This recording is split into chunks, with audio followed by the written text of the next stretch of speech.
Hey, Van and Valor followers, we're here with a hero today, Ingrid English, Purple Heart recipient, Marine, a real badass, a real good friend of mine, and a beautiful soul.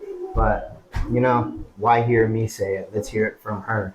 Ingrid, let's start before the Marine Corps in Puerto Rico. What was it like growing up in Puerto Rico? It was different. Yeah. To me, it was fun. I mean, during the summer months, you just go to the river, go to the beach, hang out with your family.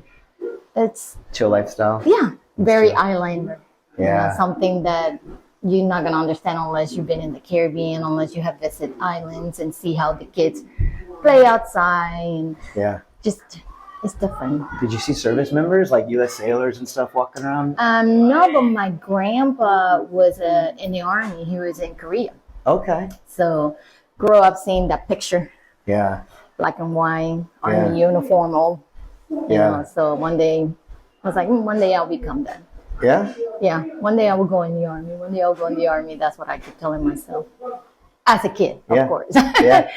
Yeah, I played Army as a kid too. And then looking at an Army recruiter, I thought, no, I don't think so. But I definitely looked up to it all those years. Did you start in the Army or did you enlist? No, never. Okay. Never. It was just one thing that when you grow up in Puerto Rico, everyone that you know or that have served, it's going to the Army. Yeah. It's really, really rare to see a Navy or a Marine or Coast Guard or any other branch but the Army. The Army is like really big in Puerto Rico. So that's one of those things that everybody's like, oh, I'm going to be an Army man or I'm going to be an Army woman. That's just a thing. So. Well, with that little bit of land, I guess the idea of holding a big land like the size of Iraq, it's pretty, feels like destiny, I guess, but yeah. Yeah, well, it's weird. It's really weird because when you see a Marine, it's kind of like, oh my God, look at that uniform. Look at how they behave. Like, is that why? Yeah, is that you? Is that why you chose? No, actually, I did because my aunt, when my grandma died, my dad's mom in 2000, I was in Puerto Rico. And I was like, you know what, Titi? That's how we say it to aunties, Titi. Titi, I'm thinking about joining. What about the Army? And mind you, Lieutenant Colonel in the Army. She's like, no, don't do the Army. She completely 100% talked me out of the Army. Okay. And I'm like, oh, why? And she's like, if you're going to do something, go to the Air Force or go to the Navy or maybe the Marine Corps. It's like, okay. And at that time, I was living in Minnesota. Yeah. So I was like, okay, when I came back to the States, I started looking at all this stuff after that conversation I had with her. And I started looking. And I know it sounds crazy, but the thing about the Marine was the uniform. Yeah. I was like, if I'm going to look badass, I'm going to look badass in a uniform. So, well, you look badass in your uniform today. Oh, yes. I love Halloween. My Halloween theme. Rocking. So you go see a recruiter. Yes. What's he telling you? Pretty much we just sit down, talk about like different jobs, different stuff. He's like, well, your English is not the greatest, but don't worry about it. We have a lot of like Hispanics in the force and da. So we kind of like started off like that. He's like, okay, I'm going to give you like a dummy ass rap. You know, the ones they give you in the computer. Oh, I feel miserable. Oh, no. Oh, my God, it was awful. Yeah. He's like, yeah, we got to study. Yeah. So he said, go buy the book, just study the book, just do your exercises. Was it in English, the test, or Spanish? English. Okay. So I did it in English. The problem? Was it English? No, it's just because I'm being out of the school. You have to think about it. Most of these kids, they do their ASVAB while they're in school. Yeah. At this time, this was in 2000, I was like 23 years old. Okay. So I was a little bit older. I've been out of school now for about 5 years. Yeah. You would take 18, 19, 20, 21, 20. Yeah, 5 years. Yeah. So a lot of that stuff, it was kind of like, I don't remember this from school. Yeah. So got the ASVAB book, start getting my PT on, start running around the lake. Yeah. At the time I was married, so me and my husband at the time, we used to go to the lake, run 3.5 miles every day, start getting kind of fit. Was he a Marine or was he? No, he was just a civilian. Okay. Yeah, so running, doing all this like exercises, and the time came, I took the ASVAB, I passed. And it was starting to kind of like become like, real. Like, I'm going to go. At some point, I'm going to go. That was June. August, my mom's mom passed away. Okay. So I was like really distraught by that. The news, I was like completely just disconnect from reality at this point. Yeah. She raised us, so it was really hard because she wasn't sick. Nothing was going on with her. So Yeah. went to Puerto Rico, and I remember telling her, next time I come, I'm gonna come back as a Marine. Yeah. You're gonna come in my blues. I'm gonna come. I'm gonna come in my whatever uniform I have. I'm gonna come, and I did. I kept my promise. I went through boot camp in October 23rd, 2000. Graduated January 19th, 2001. Went to visit my grandpa. January 2001. You had no idea. None of us had any idea what was coming. No, not at all. Not at all. Went to visit. I was wearing my office. Yeah. And I didn't have, at that time, they weren't issuing those blues in boot camp. Yeah. So I went Gotta my buy pickle. Yeah, you had to buy them. They're so expensive. Yeah, so I was wearing my pickle suit. Hey, outfits are nice too. Yes. Not quite like the blues, and, but yeah. Grandpa was very proud. Oh yeah. That was like the thing, like the sticker in the back of the car, my granddaughter is a Marine. Yeah. Like the shirt and all that other stuff. So. And A school, was it? That was right before I went to, back then they used to give you the 14 days after you graduated. Yes. Before going to SOI. The recruiter assistance program or something? You can do recruiter assistant, but that, I don't know how they're doing it now, but I think, if I'm not mistaken, don't quote me, people. Yeah. I think it used to be you go to SOI and then go through your MOS school and then you get it. I really don't remember if it was before all that or after all that. Yeah. That you could get some recruiter's assistance. Yeah. But no, I didn't do that.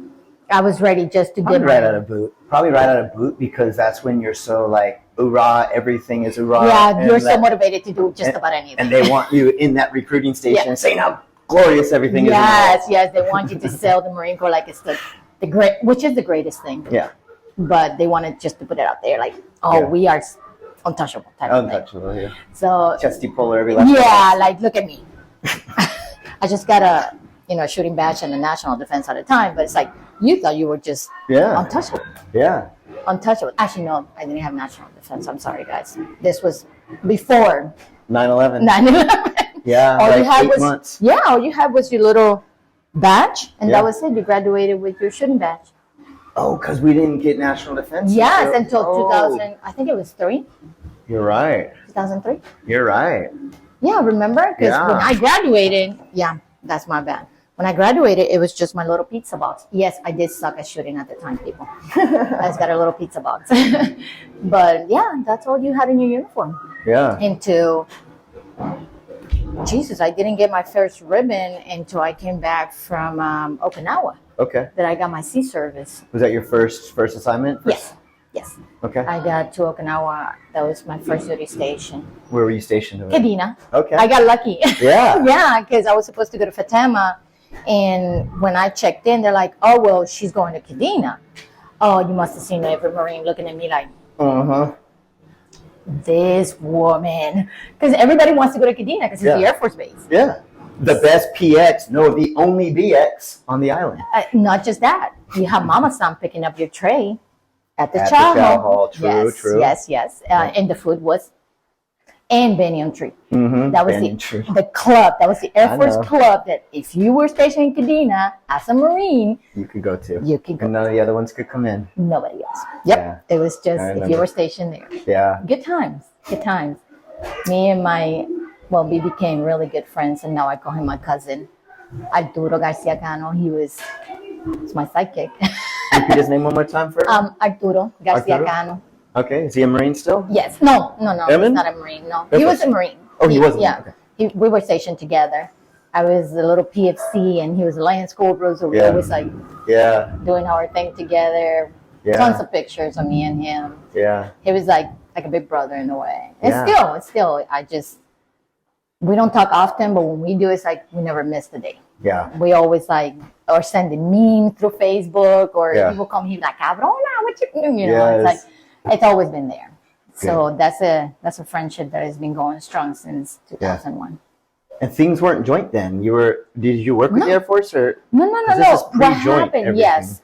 What happened is we had like a little detachment there in Kadena, and remember when you're flying into the island, you're coming into Kadena. Yep. So we were the liaison for the Marines in Kadena. Okay, I've Yes. seen your unit out there at the PAX MLK. or whatever it's called. MLK, Marine Liaison, Kadena, something else. Yeah, we were. Like in the big terminal, you guys had an office in there? Yes, we I remember did. that. We did have our office, and then from there, you will come and check in and do whatever, and then from there, they send you wherever. Well, everybody went to Foster, remember, because you had to go to get the whole week orientation. Welcome to the island. Yeah, like how to behave, mannerisms, this and that, whatever. So yeah, from there you go to Foster, and then from there, that's when they used to tell you, hey, you're going here, you're going there, you're going there. No. That's cool. Yeah, but that's me and him. So here you are, proud Marine, stationed at an Air Force base with all of the great things that come with that. Yep. Running around with your buddy in Okinawa. And then 9/11 happened. I think we were in a super typhoon and we didn't know about it. Yes, we I was there too. And yes, we were. I think it was September 12th I learned, like when everyone's getting recalled to base. I think it was infantry from Kinzer actually was protecting the perimeter of Kadena. And Hansen. Yeah, the Marines from Hansen came down. Yep. I remember. Which made the Air Force revamp their whole security protocol because they weren't used to that. They were always on big Army bases or whatever. And yeah, that changed a lot. I remember that. It was so weird because, like you said, it was the super typhoon and everybody was just drinking, having a good old time. Yeah. It was crazy. And I'm in the room. I'm just sitting there. I'm like, there's no way we were drinking on typhoon. No. Who Who said that? I really. Coffee, maybe. Yeah. Okay. That was before Monsters. Oh yeah. It was a little. Remember they had the little energy drinks, whatever it was in the machine. The Japanese ones. Yeah. The Georgia coffees. Yes. And the little vitamin glass jars. Yeah. Yeah. You just have your little can and go there and get it. Yep. But it was so funny because I'm like, okay, this sucks. This weather sucks. Everything sucks. Yeah. So I'm flipping through the channels, and I was laying in bed just flipping through channels. And what I thought I still remember very vivid to this day. It comes to a Japanese station. I saw it on Japanese first too. I was like, that is a crazy movie. Yeah. I'm like, damn, I never seen this movie before. So I'm like staring. I'm like, wait a minute. And that's when the plane was coming and hit the first tower. I was like, what's going on? Not even a minute later, my door, boom, boom, boom, boom, boom, boom. I opened the door and they're like, you watching what's on TV? I'm like, what's going on? I thought it was a movie. And they're like, no, those are the towers that are getting hit. Yeah. So that's when everything from that moment on, it just went crazy. Like within the first hour after it happened, I recall all of us being in formation. The party stopped, the drinking stopped, everything stopped. It was formation. That's when we were told we were locked down until further notice. That's when they brought the Marines from Hansen to secure the perimeter. I mean, like we were not allowed to do anything but just locked down and stayed in the room, not going out after the typhoon was over. Nothing. I don't know how long it was before. I cannot remember. And they Tokyo deployed the Japanese, their version of like a SWAT team, because you had Marines and I remember Japanese police with the big glass shields and the mask and everything also outside the wire.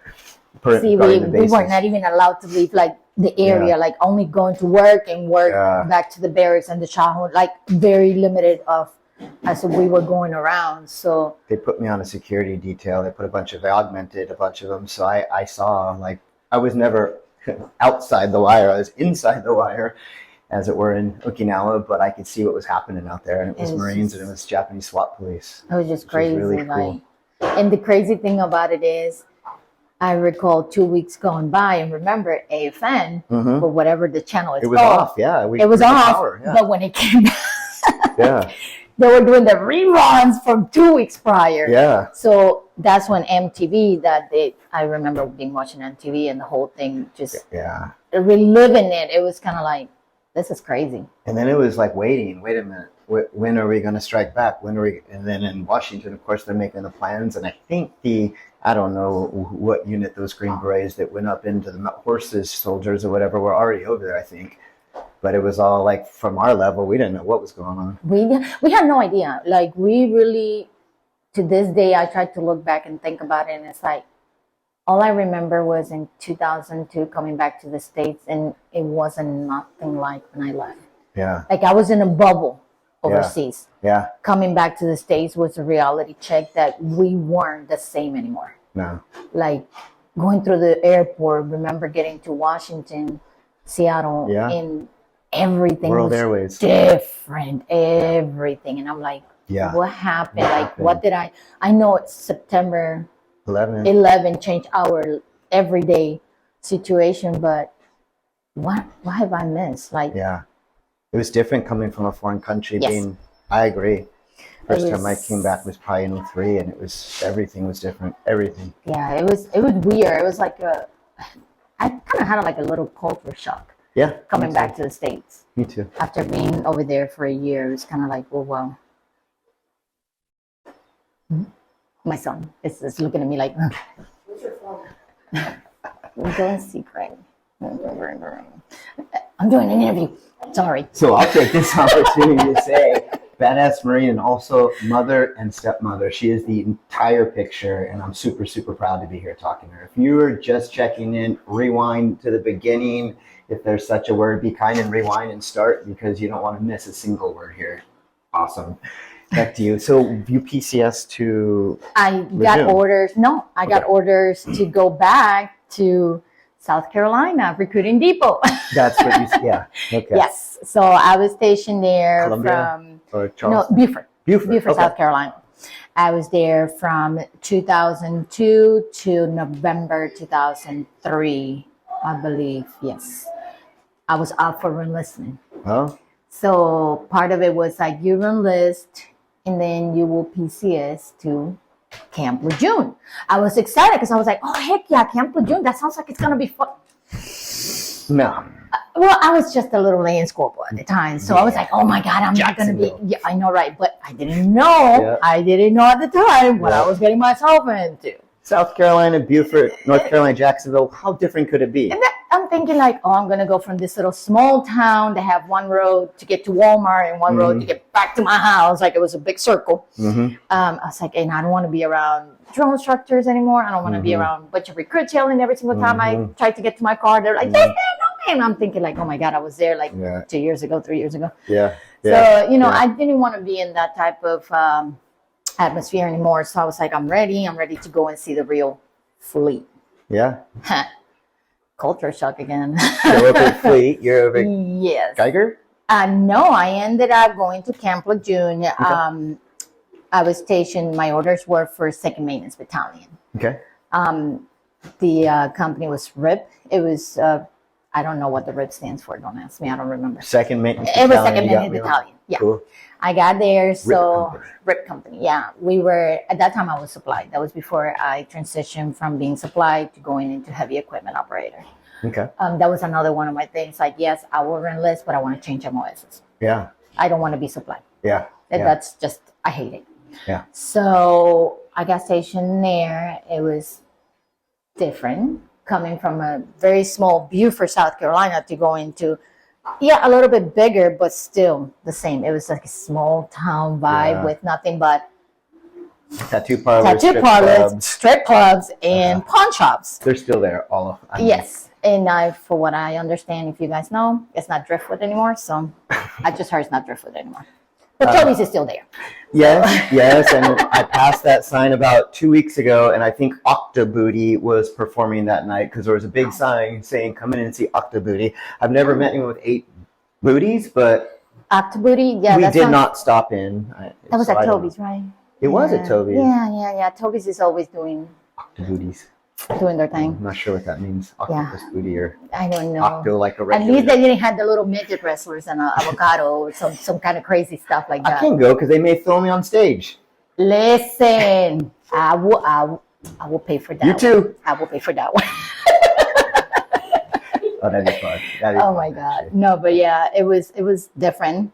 And then of course, yes, I did change MOSs. Yeah. In 2005. I went to Fort Leonard Woods, Lost in the Woods, Missouri, for I think it was like 3.5 months, or close enough to 3.5 months of heavy equipment school. Weird, because I went as a E4 corporal, and everybody else was straight out of SOI, and it's kind of like, oh my God, dealing with little kids again. You're like a class leader or something? No, hell no, me. Yeah. I mean, you got the rank. So. No. I was like, somebody else. Yeah, somebody else can deal with that mess. I ain't dealing babysitting a bunch of people. Yeah. No. But yeah, I did that 2005. Then got back to Camp Lejeune in May 2005. And that's when I find out I was being attached to second TSB at a time. Okay. I went to Bravo Company. Okay. Bravo Company, little red patch. You know, when you see them overseas, they're like, oh, they got the red patches because they got AIDS. That was a joke, or some type of curable STD. Yeah, I never knew what the red patch meant. So. That's what it was. I don't know why. From Ingrid English, it's an uncurable STD. It was. I'm sticking with that story. I did too, for the longest. But so we went to do our training at 29 Palms. Mm-hmm. We went to do CAX at the end of 2005. And then 2006, February. Iraq, here we come. 2006, February, a month before you were wounded. No. This was Iraq. I didn't get wounded until Afghanistan in 2010. Thank you.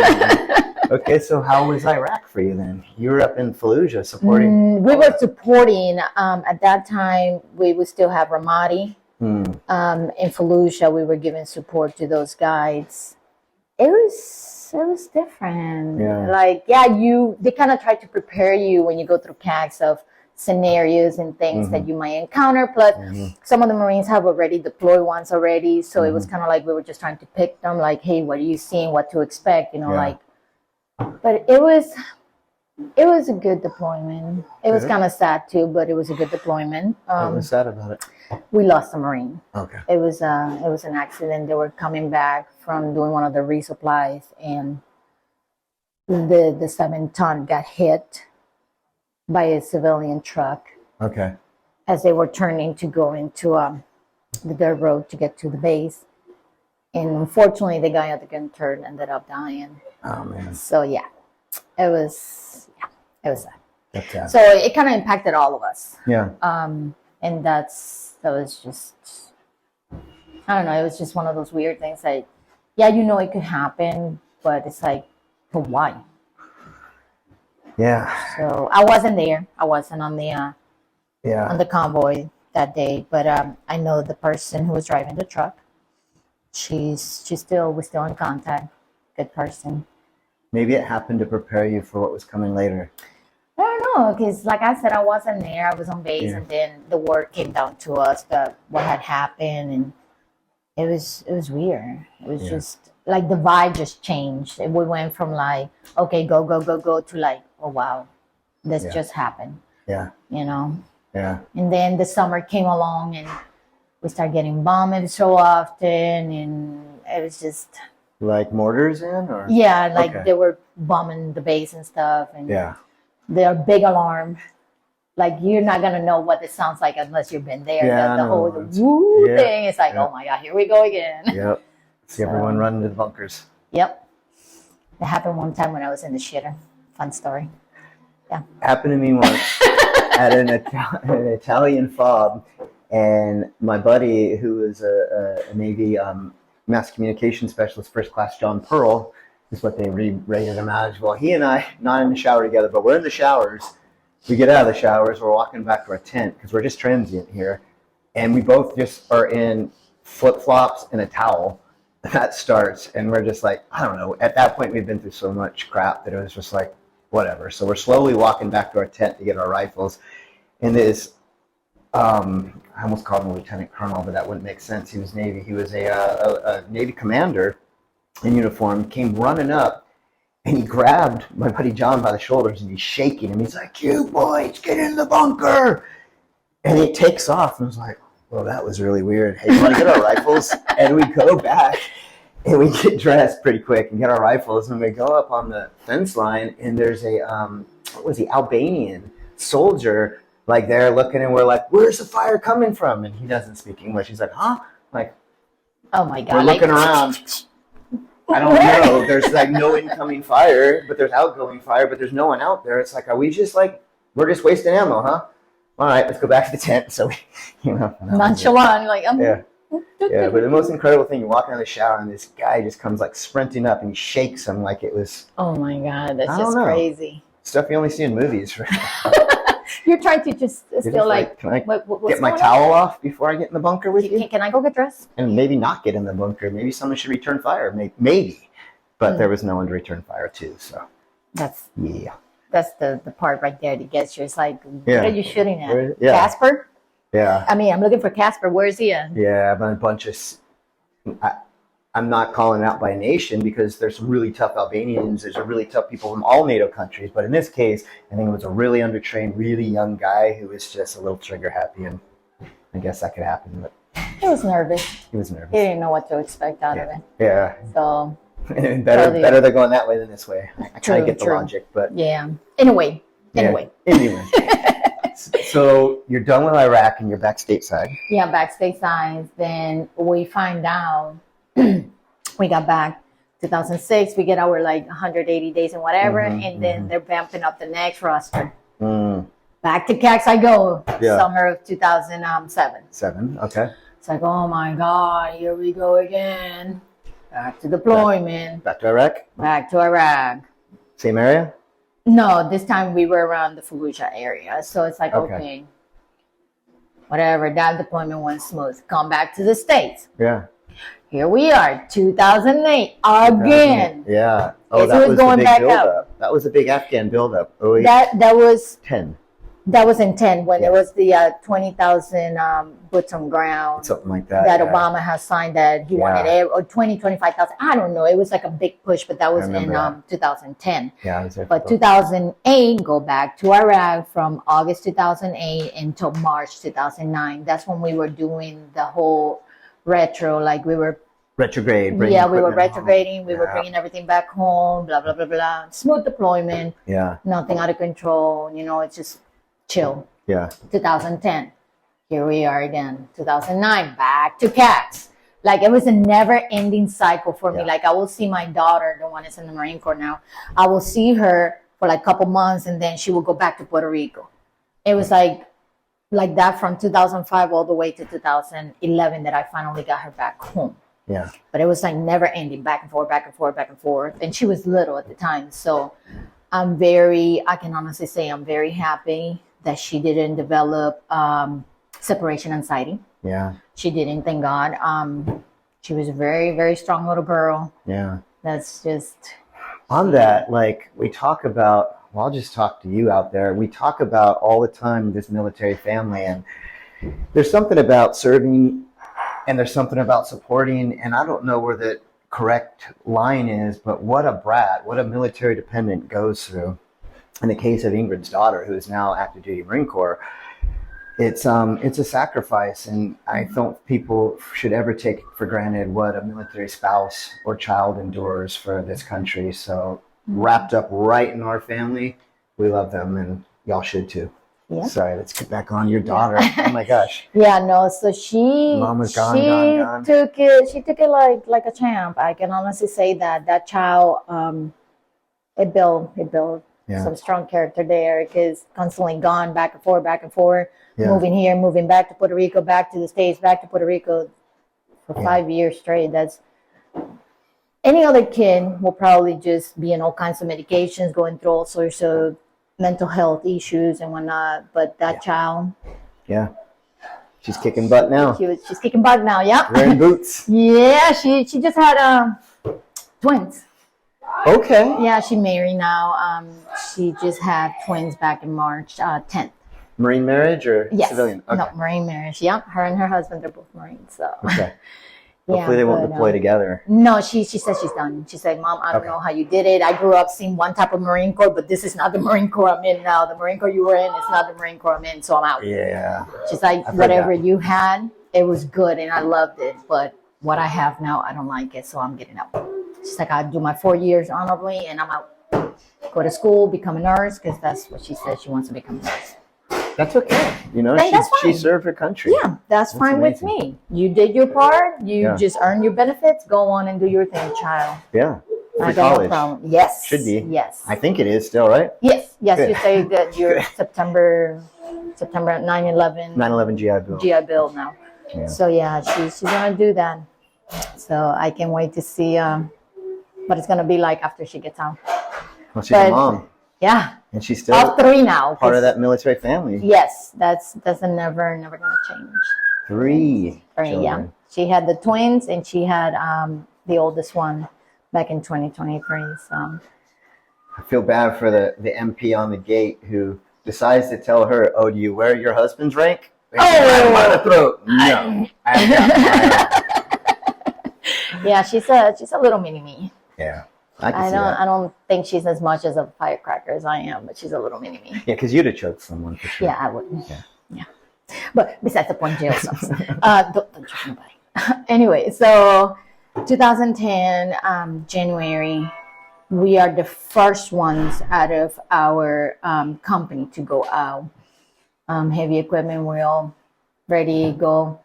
We were in Germany, I believe it was. We went to Germany for like 8 hours. Yeah. And from there, we ended up.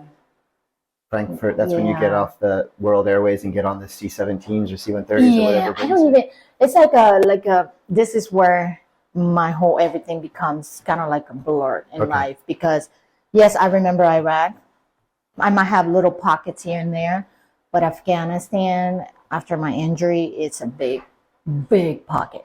Like holes everywhere that I'm always trying to tie up. And I understand. I go through the same thing. It makes no lapses sense. in memory and you say complete none. Like one day you're here, but then it goes fast forward to like a couple weeks, and what happened in between is still a mystery type of thing. Yeah. Then a brother or sister will bring up something that you did, like that I personally did. I'm like, did I?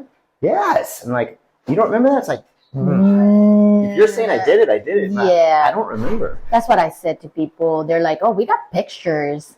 Because me and Greg were talking last night. He's like, hey, are you ready for your interview tomorrow? I was like, not really. Mm-hmm. But it's Kevin. It's like, it's still hard. It's still hard sometimes just to even think about it. Because there's so many pockets that all the years of therapy I went through, I still remember my doctor telling me, the brain is a very mysterious thing. Yeah. And it's like a filing cabinet. Yeah. And at some point, it's going to file all those bad memories. It's going to compact them. It's going to put it in a place that you will never be able to reach. Yeah. And that's where you have so many pockets. Yeah. Because your brain has managed to put all the bad things that happen in a place that you will never reach again. So you don't have to relive over and over and over the same traumatic event. Yeah. That's not healthy for anyone. It's not. But I was so... I know I'm kind of going fast forward on the whole everything, but I was so ready to find out what happened. Yeah. I wanted to know what happened. Yeah. Why? What happened? What did I do that this happened to me? Yeah. Like, what caused this to happen? Like, I wanted to know. To the point that unanswerable questions, right? Exactly. And then I turned into the bottle like everybody does. I was bad off. I can honestly say I was an alcoholic. Yeah. I was drinking 4 to 5 bottles of wine a night. I wasn't drinking. But I've gone through the same things. Yeah. Do you mind if I touch you? No, you're good. It wasn't liquor, but I was drinking a lot. I was self-medicating. So you get to a point that you just enough. You know, I almost wrap up the car on the way to work on a pole, and that's when I realized I'm still driving and I'm drunk from the night before. I gotta stop. I got a daughter. Fuck, what am I doing? Yeah. I got 2 kids that I had to, you know. So yeah, that's when I realized that I was getting help, but I wasn't taking it serious. Yeah. And when that happened, I realized I need to buckle up and do what's right. By yourself and your kids. Yeah. And 2010, the end of 2010, that's when I said, you know what? I have to get better for myself and my children. And I did.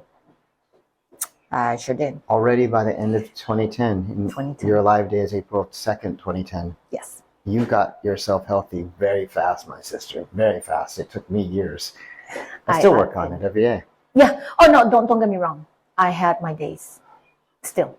You're stronger than I. My kids, I look at pictures.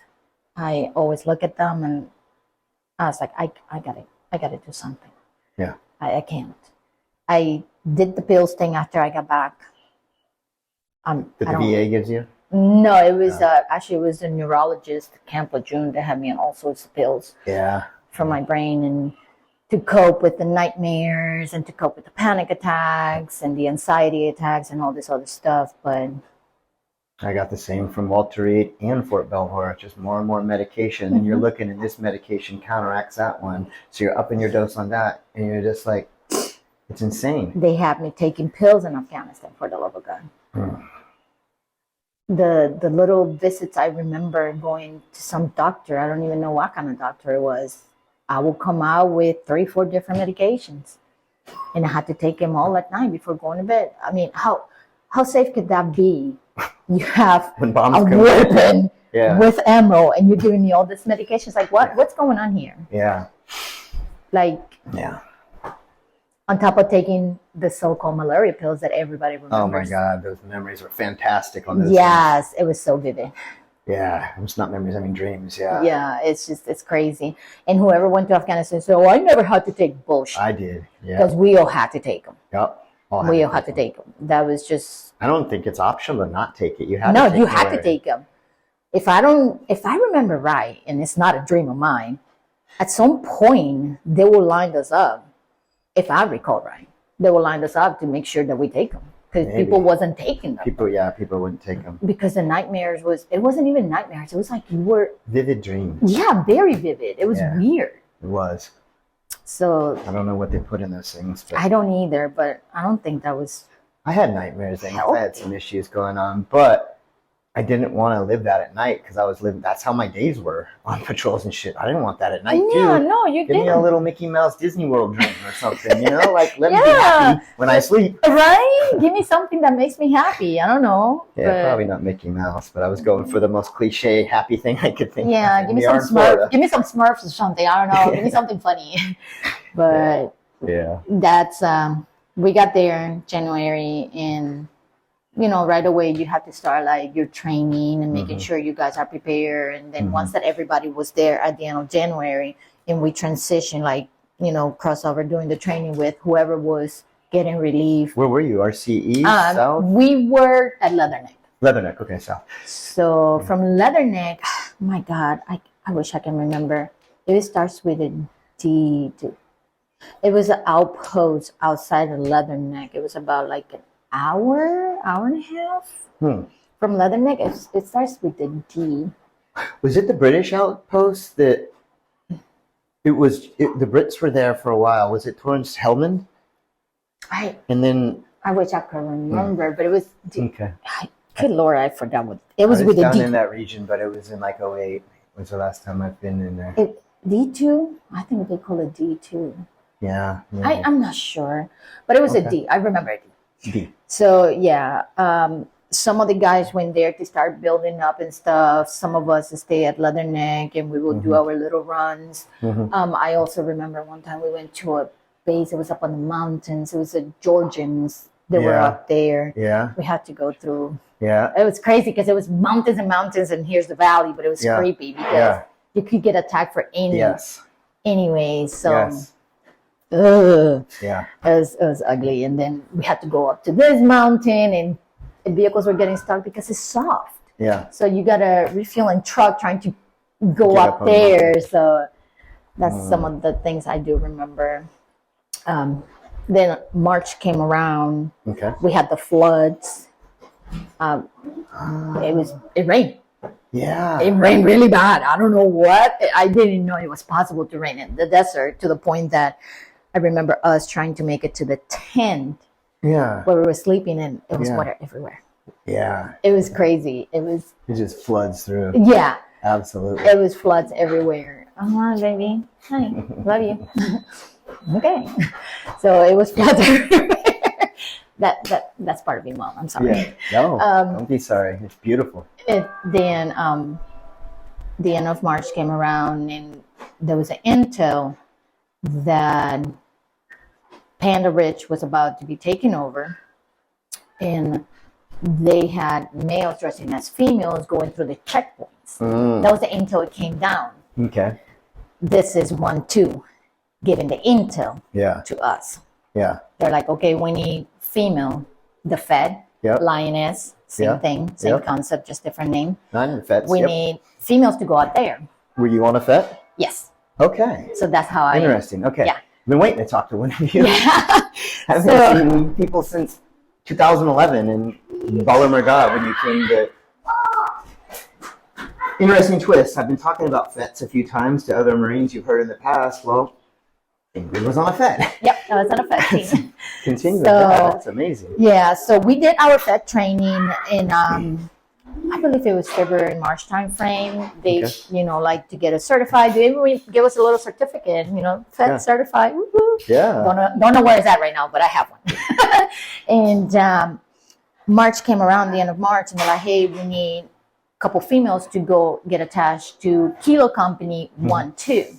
Okay. So it was 1st Marine out of Lejeune, 1-2, and they sent me at the time, PFC Pinero, and they sent a corpsman, female corpsman. God, Fossey, she had freckles. Yeah. That's what I remember. She was a character. And I think they sent somebody else, I don't remember. I think there was somebody else. We got to the little, I think it was called DC. It was like an outpost that they have in the middle of nowhere near Panda Ridge. Yeah. And they sent us over there, and there was nothing but grunts. Yeah. Like I said, it was 1-2. Yeah. And they were everywhere. And you're female, so everybody's looking at you like, female. Yeah. Like everybody just big chest. Oh, we got females from base. Yeah. So, but I remember like seeing, it's very vivid still to this day. There was a little Afghani guy that used to sell the lamb and the big, remember the big pita breads, whatever. Yeah, nanans or whatever. Delicious. They'd throw them up on the roof, and then when they heat, they'd fall down in the dirt, and we're done. I don't know if they step on it. I don't care what they did. But that's what they did. And they just shake it off, and it's so good. They sell them. They were delicious. The point is, they were delicious. Yeah. So he used to sit there in a little corner by the MPs, and he would sell his little lamb and whatever. I remember that. I remember like it was very different to what Leatherneck was. Yeah, it was a complete different thing. So we get there, we get situated. They put us in a room. It looked like a dungeon.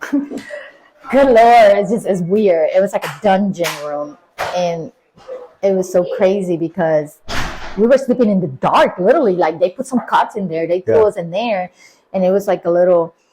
I remember it was like a little passageway in the room where, like over here, and it was really dark, and there was some stairs over here that takes you somewhere down there. Is it like a kalat, like an old Afghan house? I don't even know what it was. It was like a building that has been taking over, and they're doing whatever. But the weird part about that, the first few days we were there, I would go to sleep and I feel like it was haunted. Yeah, it was weird. I know it sounds weird, but I feel like it was haunted. No, it doesn't. I haunted. Feel like a lot of people experience that over there. Actually, it was crazy because I can feel like kids and like females screaming, and like I would wake up. I'm like, am I dreaming? Well, am I hearing kids and females screaming? Like it was so weird. Like being in there, like I couldn't sleep. Like I would just get up and go smoke. Yeah. And chain smoke those first 2 days that we were there. Yeah. So the third day that we're there, I do have pictures of that, but it's on another drive, and I do remember that sitting there smoking, taking pictures. That's weird. Yeah. And this is March. This is the end of March, right before like 30th, 31st, like at the end of March, right before we step out. So the intel came down on the 1st. Yeah. We had the shopper picking you guys up at, I forgot what time they said. The point is I stay up all night waiting. Yeah. Like we were all night waiting, ready. So around 3 a.m, they're like, go to sleep. They're not here yet. So they come and wake me up like around 5 a.m. Get up. We gotta go. It's like, what the hell? What do you mean we got to go? I haven't brushed my teeth. Let's go. Yeah. Put your panties, let's go. I was like, oh my God, what the fuck is going on with these people? Yeah. I'm like half asleep. My hair is all jacked up. I'm a mess. Yeah. I'm like, okay, let's go. They give us batteries. They give us like all the essentials, the maps, this, that, whatever. So here I am, my little tiny self, which I'm not so tiny no more. But at the time, I was like maybe 120 pounds. Yeah. 120 pounds soaking wet. Yeah. I had to throw this vest on. I had to throw the snappy plates. Plus, I had to throw this pack that it was heavier than hell. Plus everything else that you got to carry. It's like your rifle, your ammo, this, that. So we're there. They pick us up at a random spot. They drop us off at another random spot. Yeah. I mean, mind you, still kind of dark Yeah. when they drop us off. Here we are, like, all I remember is mountains, mountains, mountains, and mountains. And we were like in a bowl. It was weird. We get dropped off there. So shortly after we got dropped off, that's when it started getting lighter. So they put us all together, like, okay, you females, I want the females at the end. Okay. Towards like, whoever was at the end, I don't remember.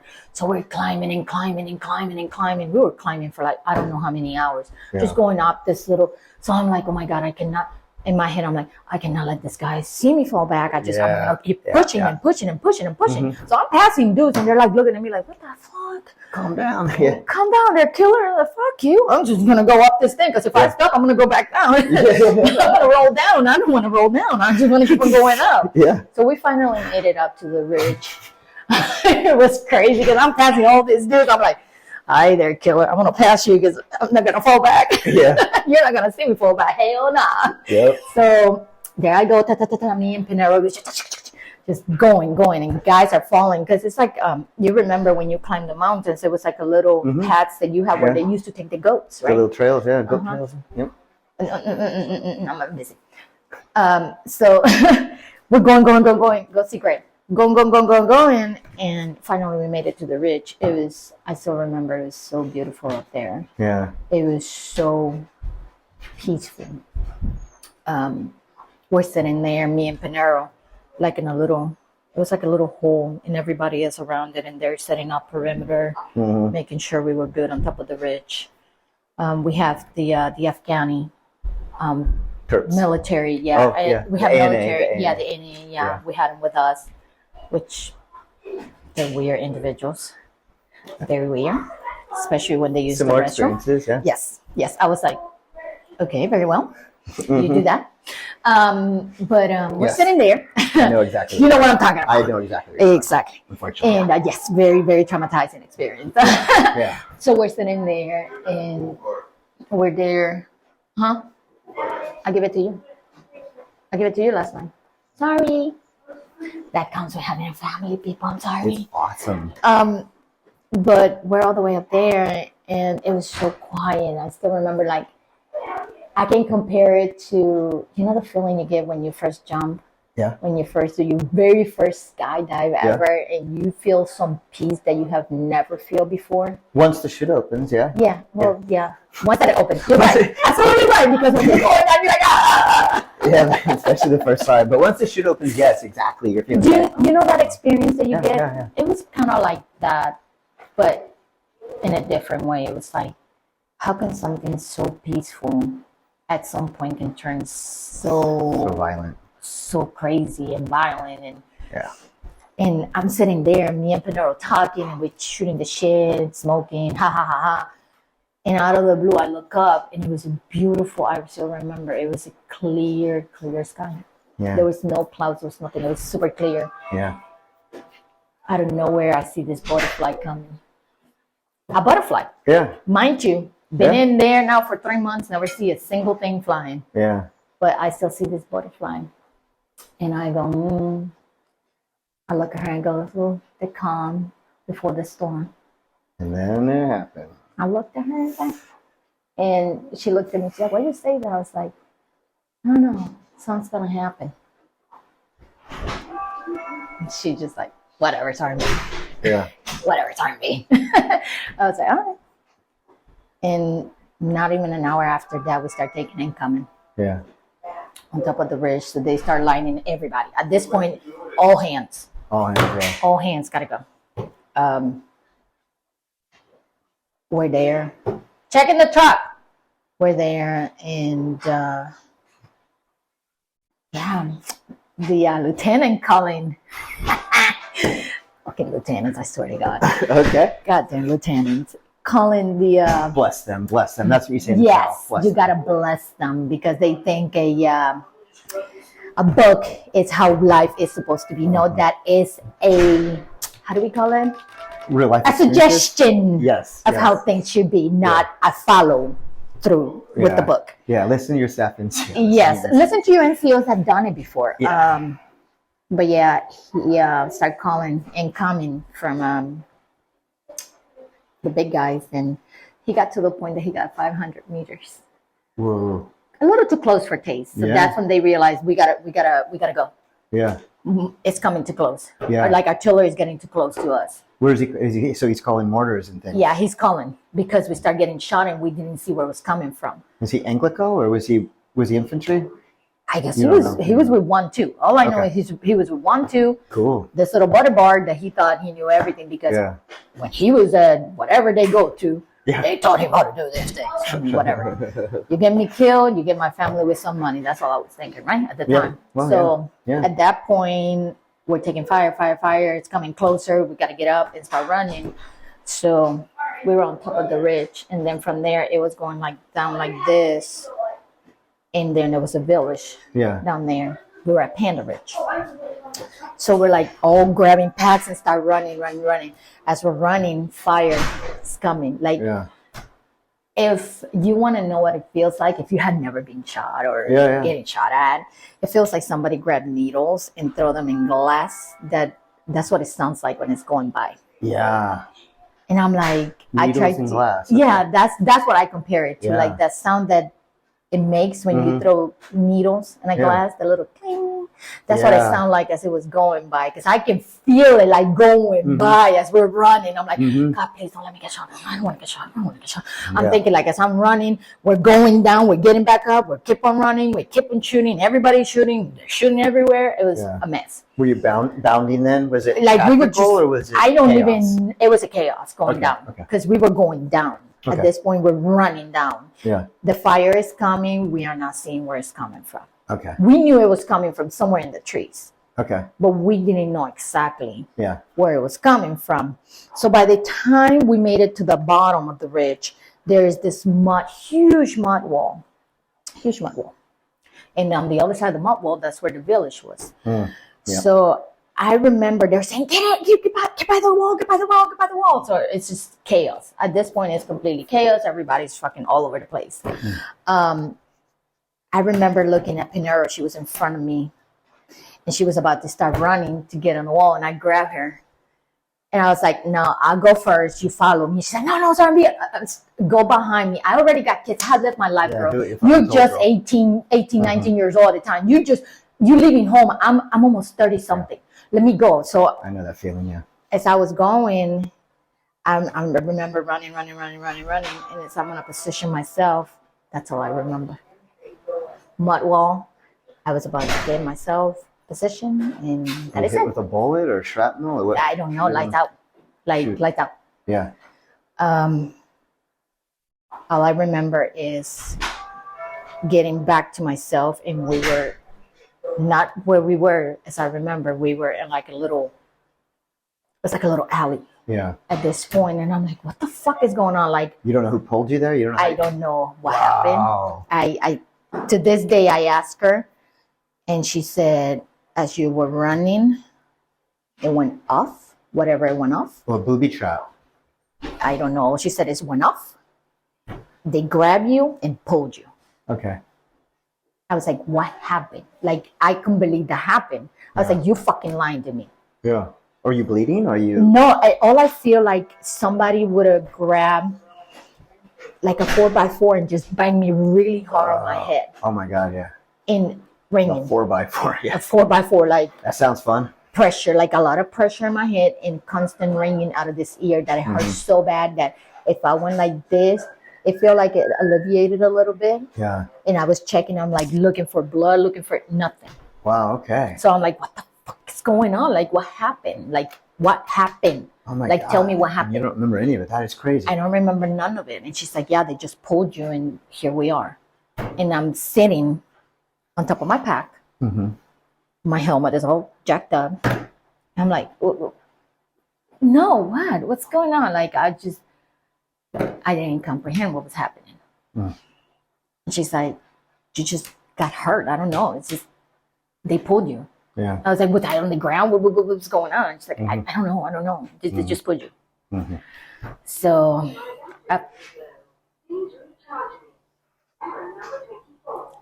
okay, Rumba. That was Roomba. I was wondering what that was. So, With their British accent. I love it. yeah, you see that? Roomba. Yeah. Hey, Roomba. How are you doing? Yeah, ta-ta. So at that point, after that, it was a complete blur. Yeah. Um, Jeez. I guess we just made it to our final destination. I remember going to the corner. But you're on your feet at this time. You're carrying your own weight. my own weight, but you're just checking it out mentally. Yeah. My head wasn't feeling good. Yeah. I feel like I was literally internally like done. Yeah. My head was just, it felt like the helmet was putting so much pressure. That sounds like a massive TBI and brain injury. Was you have swelling? Okay, we're going to get to that problem. That's the thing. I don't know. You must have. We made it to a place, and I remember telling the corpsman, my head is really, I'm not feeling good. I'm bowed off. Like, I can't go like this. Like, and all he did was check my ear. He's like, you're not bleeding. You're fine. I'm like, it's my head. It's my head hurts. It's swole. I feel like it's bigger than what it is. Yeah. Like, I have compression. Like, it feels like it was pressure, a lot of pressure. Yeah. And all he told me was, go to sleep. You'll wake up fine tomorrow. Ooh. That doesn't sound like very good medical advice, actually. No, not at all. Sorry, Carmen, if you're hearing this. Yeah, but that does he sucked. Not sound like very good freaking medical sucked. advice. I don't even remember his name. Yeah. And I'm thinking, when you were a kid and you hit your head, what did they say? Don't go to sleep. Don't go to sleep. Yeah. And this dude is telling me go to sleep. Yeah. It'll go away. Yeah. So I remember waking up with the worst pain that when I went to sleep. And when I realized we were in a cemetery. Okay. We camped out the night at that cemetery. Yeah. Under Panda Ridge, down in that village? Mm-hmm. Okay. So it was a cemetery, and woke up the next day. All I remember is we did a patrol to a village outreach. Still not feeling good at all. I wasn't myself. I was like literally internally like shut down. Yeah. What was your job as the FET in that village on the patrol? Were you? We were trying to reach out to the females to let them know about birth control, for the kids' shots, stuff like that. It was a health outreach. Okay, gotcha. Just to prevent the teenagers getting pregnant, because you know how it is over there. They sell them and this and that. Yep. So that's what it was. But halfway through, something happened, and we had to get sent back to the cemetery. But when we get there, I remember a guy being carried in front of me in a stretcher. And to describe it, it looks like he got into a fight with a tiger, because all this was like his scammies were all shredded and all you can see is blood. Both of his legs were gone. And he got blood on this other side too. And he's laughing and making jokes. Lollipop? Did he have the morphine? Yes. Okay. And he's like, man, that was some shit. All I wanted to do was pee. I remember that very clear. Did he make it? Hopefully. But yeah, both of the legs were gone. And apparently what happened is near the area where we were sleeping, come to find out later on, of course, he went to pee there, and all that cemetery had, I guess, like little personal ones. And he stepped on one as he was trying to pee. So that's what we find out later. Was told to me, of course. But yeah, that's all I remember. And then I remember waking up at the hospital after that. But you did your job for a few more days in the field, it sounds like. Yes, I did. With my head feeling like a brick. Yeah. I I remember being in the hospital, waking up. I'm like, how do I get here? Like, what happened? Like, what's going on? Mind you, my head's still hurting at this point. Yeah. They're pumping me with all sorts of medications, doing all kinds of stuff. Yeah. I don't know how many days I was in the hospital. Launch stool or in country? In Afghanistan? Country. Okay. Yeah, they kept me there. Leatherneck. Yeah, they kept me in Leatherneck. After that, they released me. The guys, I guess, took care of me for the longest. Couple of my guys in the platoon, they did my hair. They make sure that one of the girls will take me in the shower, make sure I got showered. Cool. Like, I can honestly say 2 months after that, like, I have no memories of what happened to me. And I have pockets of different things here and there until we got back to the States. But that's all it is, pockets. And then your anger and anxiety is a brain injury. That was a brain injury. It's got to be. It sounds 1,000,000% likely. Yeah, it was a brain injury. Did you get scanned later? Yeah. Got all the black on there? They found a couple of things in my scans. I supposed to get scanned every so often because where they found it's about 8 millimeters big, like a round thing. They cannot tell me what it was. They're like, well, we need to scan you every X amount of years just to make sure it's not growing, because where it's at, even if it grows, we cannot operate on it because of the part of your brain is at. Is it back here? Yeah, it's somewhere back here.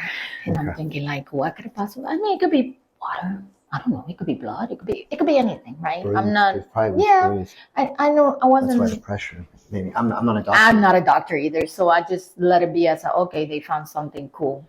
Am I gonna die? No. If I made it those days with the way I was feeling, I can make it through anything in life. Yeah. And that's believe you. How I personally feel at that time. Like, I was untouchable because I made it. Yeah. I made it through hell. Came face to face with the devil, but I walked out of it. That's how I feel.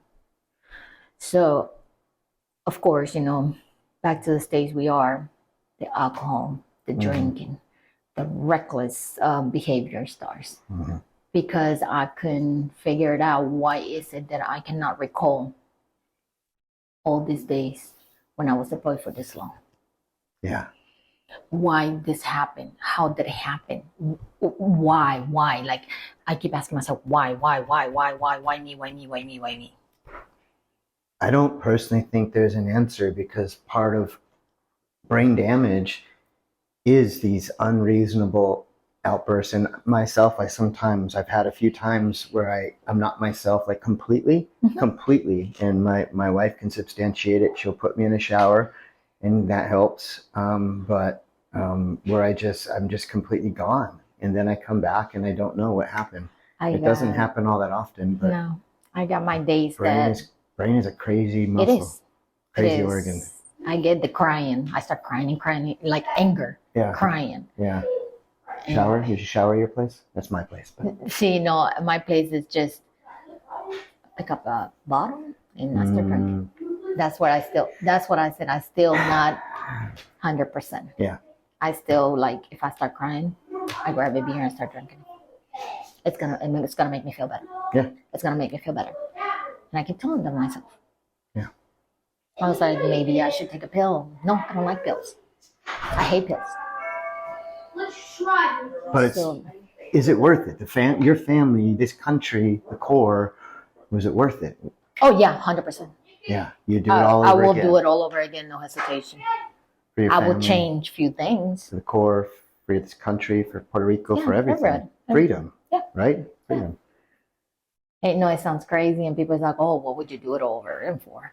If you had such a bad experience or whatever. No, it wasn't a bad experience. It was a learning lesson. God afforded me a second birthday for a reason. Yeah.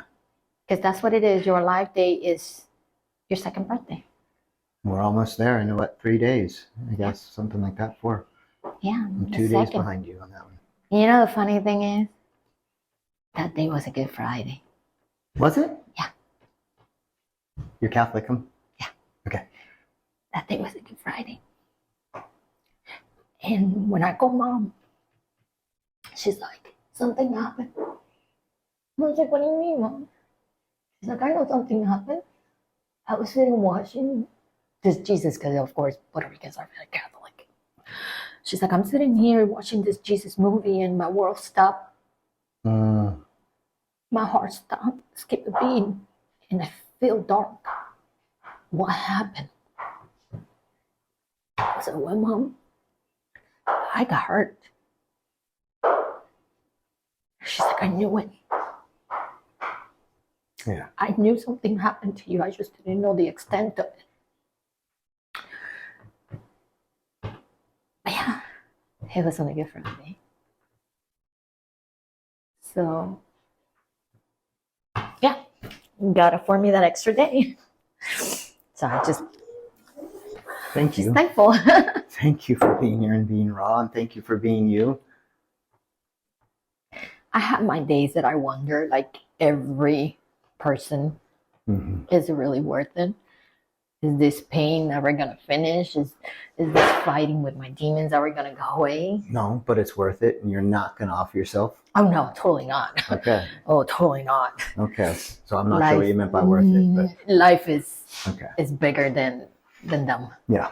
Don't Life let is them still win. no. Don't no, let them no. win. They hurt you I there. would. They hurt me. They hurt a lot of good people. But Yeah. freedom's worth it. You're worth it, and don't ever hurt yourself. Promise me. Oh, I promise. Trust me, I got a good life. But there's the days you're like, oh, why me? You always gonna question yourself.